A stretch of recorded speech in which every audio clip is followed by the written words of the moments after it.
Hello दोस्तों, चलिए आज हम फिर शुरू करते हैं 100 ऑब्जेक्टिव क्वेश्चन। तो पहला सवाल है, हिजरत के मुसन्निफ कौन है? वज़ीर आगा, ख्वाजा हसन निज़ामी, अहमद जमाल पाशा, रशीद अहमद सिद्दीकी। तो इसका सही जवाब है अहमद जमाल पाशा। अहमद जमाल पाशा हिजरत के मुसन्निफ हैं। अगला सवाल है, शायर ने इस नज़्म में गुलशन फितरत की बहार किसे कहा है? मिस को, फ़ज़ा को, फितरत को, महल को। तो इसका जवाब है मिस को। शायर ने नज़्म में गुलशन फितरत की बहार मिस को कहा है। मीर अनीस का पूरा नाम क्या है? अली अहमद, सलामत अली, मीर बब्बर अली, वली मोहम्मद। तो इसका सही जवाब है मीर बब्बर अली। मीर बब्बर अली मीर अनीस का पूरा नाम है। चौथा है, उर्दू का पहला खाका निगार कौन है? फरहतुल्लाह बेग, मौलवी अब्दुल हक, मौलवी अब्दुल समद, मुंशी ज़काउल्लाह। तो इसका सही जवाब है फरहतुल्लाह बेग। फरहतुल्लाह बेग उर्दू का पहला खाका निगार है। अगला सवाल है, वह नज़्म जो 6 मिसरों पर मुश्तमिल हो उसे क्या कहते हैं? मुखम्मस, मुसद्दस, मसलस, रुबाई। तो इसका जवाब है मुसद्दस। मुसद्दस कहते हैं जिसमें 6 मिसरों पर मुश्तमिल हो, उस नज़्म को मुसद्दस कहते हैं। सी पाराए दिल किसकी किताब है? सर सैयद अहमद ख़ान, वज़ीर आगा, ख्वाजा हसन निज़ामी, मीर अहमद दहलवी। तो इसका जवाब है ख्वाजा हसन निज़ामी। ख्वाजा हसन निज़ामी की किताब है सी पाराए दिल। 7 नंबर है, मौलाना अबुल कलाम आज़ाद की पैदाइश कहाँ हुई? कलकत्ता में, या आगरा में, या लखनऊ में, या मक्का में। तो इसका जवाब है मक्का में। मौलाना आज़ाद की पैदाइश कहाँ हुई? मक्का में। अगला है कि मिर्ज़ा फ़रहतुल्लाह बेग और मियाँ दानी मौलवी साहब के घर क्यों जाते थे? मुलाकात के लिए, या किस्सा सुनने के लिए, या खाने के लिए, या पढ़ने के लिए। तो इसका जवाब है कि पढ़ने के लिए जाते थे। मिर्ज़ा फ़रहतुल्लाह बेग और मियाँ दानी मौलवी साहब के घर पढ़ने के लिए जाते थे। 11वां नंबर है, नज़्म बरके कलीसा के शायर कौन है? अली सरदार जाफरी, ज़फ़र कमारी, अकबर इलाहाबादी, मजाज। तो इसका जवाब है अकबर इलाहाबादी। अकबर इलाहाबादी नज़्म बरके कलीसा के शायर हैं। 12 नंबर है, उर्दू मुअल्ला किसके खतूत का मजमुआ है? मिर्ज़ा गालिब, मौलाना आज़ाद, नवाब शाइफ्ता, सर सैयद अहमद ख़ान। तो इसका जवाब है मिर्ज़ा गालिब।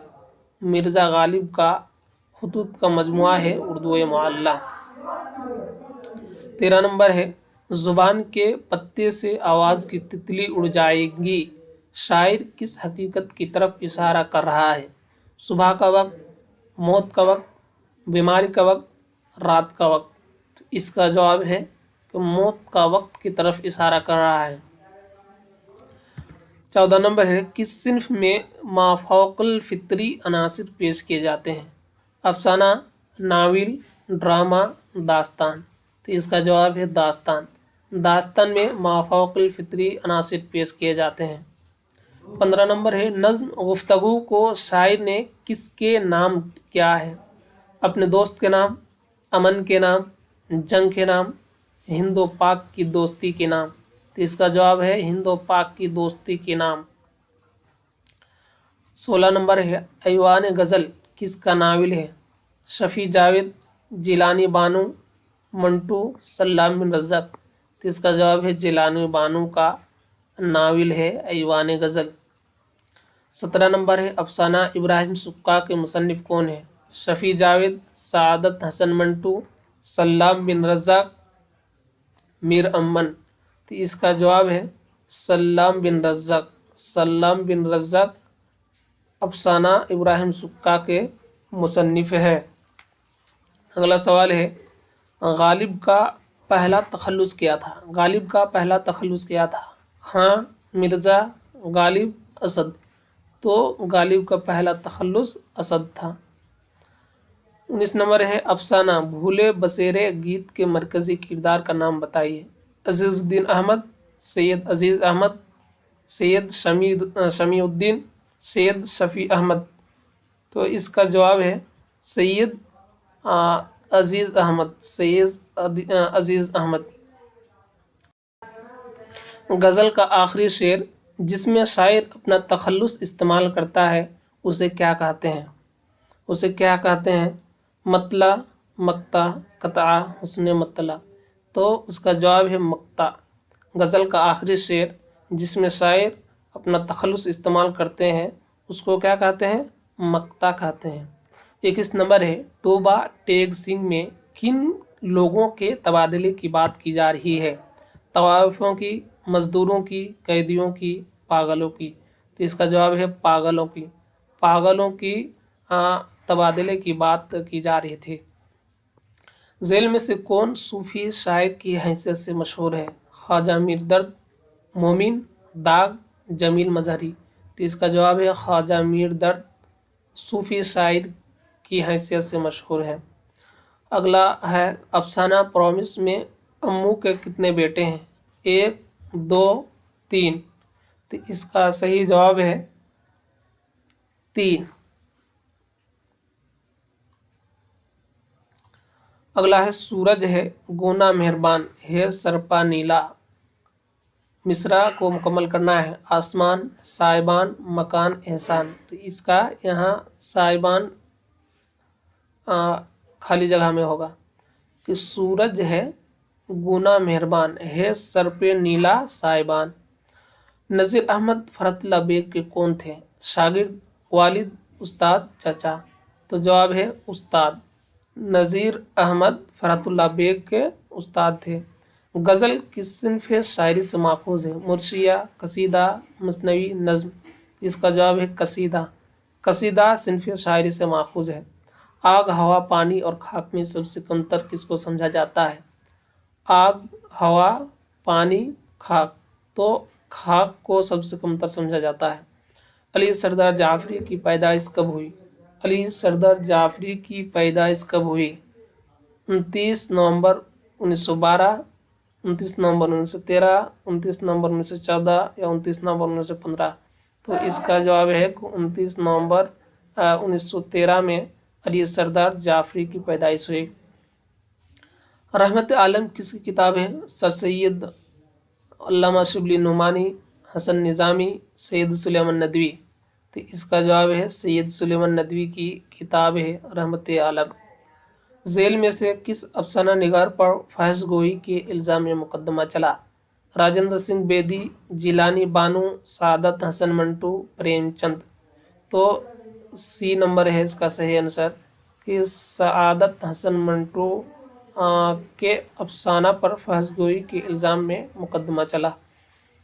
बागो बहार में कितने दरवेशों के वाक़यात को बयान किया गया है? 2, 3, 4, 5। तो इसका जवाब है कि 3 दरवेशों के वाक़यात को बयान किया गया है। जेलानु बानू कब पैदा हुई? जेलानु बानू कब पैदा हुई? ऑप्शन है 1932, 34, 36, 38। तो इसका जवाब है 1936 में जेलानु बानू की पैदाइश हुई। इब्राहिम सुक्का की तालीम कहाँ तक हुई थी? पहली जमात तक, दूसरी जमात तक, तीसरी जमात तक, चौथी जमात तक। तो तीसरी जमात तक इसकी पढ़ाई हुई थी, तालीम हुई थी। अगला सवाल लेते हैं कि मौलाना आज़ाद ने रिसाला लिसानुस्सिद्क़ कितनी उम्र में जारी किया? 15 बरस, 16 बरस, 17 बरस, 18 बरस। तो 15 बरस की उम्र में जारी किया। अगला है नज़्म मेरा सफ़र में किसकी आमद से पहले का मंजर बयान किया गया है? मेहमान, बारिश, मौत, सैलाब। तो मौत का मंजर बयान किया गया है। सैयद सुलेमान नदवी कितने ज़ुबानों के माहिर थे? 4, 3, 2, 5। तो 4 ज़ुबानों को माहिर थे। हम बांसुरी पर मौत की गाते रहे नगमा तेरा या किसकी गज़ल का मिसरा है? गालिब या गाना, अता का कोई, खलीलुर रहमान आज़मी। तो खलीलुर रहमान आज़मी की गज़ल का मिसरा है। शामिल निसाब अफसाना टोबा टेक सिंह के मुसन्निफ कौन है? सल्लाब बिन रज़ाक, जिलानी बानू, सादत हसन मंटू, शफ़ी जावेद। تو اس کا ہے سعادت حسن منٹو، سعادت حسن منٹو شامل نصاب افسانہ ٹوبا ٹیک سنگھ کے مصنف ہیں۔ اگلا ہے سرخی سے کیا مراد ہے؟ عنوان، دیباچہ، مضمون، ابتدائی۔ تو اس کا ہے عنوان، سرخی سے عنوان مراد ہے۔ زیر نصاب افسانہ کوارنٹین کے افسانہ نگار کون ہے؟ راجندر سنگھ بیدی، پریم چند، سہیل اعظم آبادی، گریش چندر۔ تو اس کا جواب ہے راجندر سنگھ بیدی کوارنٹین افسانہ کے افسانہ نگار ہے۔ اگلا سوال ہے ہم نہیں جانتے۔ ہم نہیں جانتے کس کی نظم ہے؟ اکبر الہ آبادی، ظفر کمالی، یوجینو مونتالے، زاہدہ زیدی۔ تو اس کا جواب ہے یوجینو مونتالے، یوجینو مونتالے کا نظم ہے ہم نہیں جانتے۔ اگلا سوال ہے قصہ آزاد بخت کا کس کتاب کا حصہ ہے؟ باغ و بہار، فسانہ عذاب، رانی کیتکی، آرائش محفل۔ تو اس کا جواب ہے باغ و بہار کتاب کا حصہ ہے۔ کس شاعر کو بادشاہ غزل کہتے ہیں؟ غالب اقبال، میر تقی میر، شوق۔ تو میر تقی میر کو بادشاہ غزل کہتے ہیں۔ قلعی کھولنا کے معنی کیا ہے؟ عیب ظاہر کرنا، عیب چھپانا، عزت دینا، انعام سے نوازنا۔ تو عیب ظاہر کرنا، عیب ظاہر کرنا قلعی کھولنا کے معنی ہے۔ ہجرت کس کا انشائیہ ہے؟ مجتبیٰ حسین، انجم مانپوری، احمد جمال پاشا، مشتاق یوسفی۔ تو احمد جمال پاشا کا انشائیہ ہے ہجرت۔ اگلا ہے کہ علی سردار جعفری کو پدم شری ایوارڈ کب ملا؟ علی سردار جعفری کو پدم شری ایوارڈ کب ملا؟ 1967، 2001، 2002، 2003۔ تو 1967 میں علی سردار جعفری کو پدم شری ایوارڈ ملا۔ باغ و بہار کس کی تصنیف ہے؟ میر وائز، محمد کاظم، میر امن، بہادر علی۔ تو میر امن کی تصنیف ہے باغ و بہار۔ جیلانی بانو کے ایک افسانے کا نام بتائیے۔ پرومس، پروان، نغمے کا سفر، جنگو و ستارے۔ تو پرومس جیلانی بانو کے افسانہ ہے۔ غزل کا پہلا شعر کیا کہلاتا ہے؟ مطلع، مقطع، قطعہ، حسن مطلع۔ تو مطلع کہلاتا ہے، غزل کا پہلا شعر مطلع کہلاتا ہے۔ جے پرکش نارائن کی پیدائش کب ہوئی؟ جے پرکش نارائن کی پیدائش کب ہوئی؟ 1900، 1901، 1902 یا 1903۔ تو جے پرکش نارائن کی پیدائش 1902 میں ہوئی، 1902 میں ہوئی۔